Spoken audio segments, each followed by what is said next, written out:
some things lang na medyo maninibago ka when driving a right-hand drive car. Of course, dito ka papasok. Kakaiba yung view kasi usually passenger ka. Dito ka magdadrive, di ba? And ako, weirdly, bunot ako ng bunot ng seatbelt dito. Dito siya. Dito siya. Sa right hand.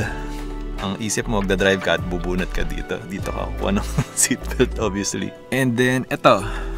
Yung lights, ang control ng lights is dito, sa right. So, may instances na gusto ko mag-signal, mag-flash. Hindi, joke lang, di ako nagpa-flash ng tao dito. Bala ko mag-signal o mag-bright. Dito ko napipindot sa wiper. So, dito yung wiper controls niya. So, very confusing yan. Aside from mag-a-adjust ka sa buong layout kasi yun nga, right-hand drive siya. Sa pedals, syempre, same lang yan. Gas, brake. Good luck, no? Kung baliktad yan, wala na. Wala na tayong narating.